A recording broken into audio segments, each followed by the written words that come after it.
Virat Kohli Rohit Sharma test கிரிக்கெட்டிலிருந்து ஓய்வு. ரவி சாஸ்திரி சொல்வதை கேளுங்க. மெல்போர்ன் டெஸ்ட் கிரிக்கெட் போட்டி முடிவடைந்த பிறகு ரோஹித் சர்மாவும் விராட் கோலியும் ஓய்வு பெற வாய்ப்பு இருப்பதாக தகவல் வெளியாகியுள்ளது. ரோஹித் சர்மா கடந்த 10 இன்னிங்ஸ்களாக தடுமாறி வரும் நிலையில் அவருடைய கேப்டன்சியும் முன்பு போல் பெரிய அளவில் எடுபடவில்லை. மறுபுறம் விராட் கோலி பெர்த் டெஸ்ட் போட்டியில் சதமடித்த பிறகு தொடர்ந்து சோபிக்க முடியாமல் தடுமாறி வருகிறார். தொடர்ந்து ஒரே மாதிரி விராட் கோலி ஆட்டம் இழந்து வருவது ரசிகர்களை சோகமடைய வைத்திருக்கிறது.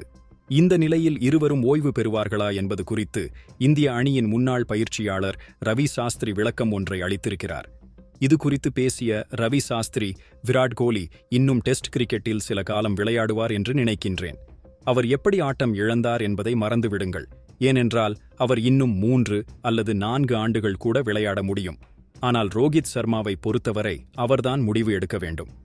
டாப் ஆர்டரில் நீங்கள் விளையாடும்போது உங்களுடைய புட் ஒர்க் முன்பு போல் இல்லை. சில நேரம் பந்தை அடிக்கும் விதத்தில் கூட ரோஹித் சர்மா தவறு செய்கின்றார். பந்தை மிகவும் தாமதமாக அடிக்கின்றார். எனவே ரோஹித் சர்மா இந்த தொடர் முடிவில் டெஸ்ட் கிரிக்கெட் குறித்து முடிவெடுப்பார் என நினைக்கின்றேன்.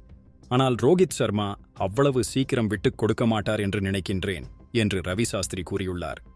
இந்த நிலையில் இந்திய அணி மெல்போர்ன் டெஸ்ட் போட்டியில் டிராவை பெறும் என எதிர்பார்க்கப்பட்ட நிலையில் ரோஹித் சர்மா மற்றும் விராட் கோலி ஆகியோர் மீண்டும் சொற்ப ரன்களில் ஆட்டம் இழந்து ரசிகர்களை அதிர்ச்சி அடைய வைத்திருக்கிறார்கள். குறிப்பாக ரோஹித் சர்மா 40 பந்துகளை எதிர்கொண்டு வெறும் 9 ரன்களை மட்டுமே சேர்த்து இருக்கிறார். இதேபோன்று விராட் கோலி 29 பந்துகளை எதிர்கொண்டு 5 ரன்கள் மட்டுமே எடுத்தார். ஜடேஜா, நிதிஷ்குமார் ஆகியோர் சொற்ப ரன்களில் வெளியேறியிருக்கிறார்கள். இதன் மூலம் ஆஸ்திரேலிய அணி 184 ரன்கள் வித்தியாசத்தில் தோல்வியை தழுவியது. நியூஸ் கிரிக் சேனலை ஒரு சப்ஸ்கிரைப் மற்றும் ஒரு லைக் மட்டும் பண்ணிட்டு பாருங்களேன். நன்றி, வணக்கம்.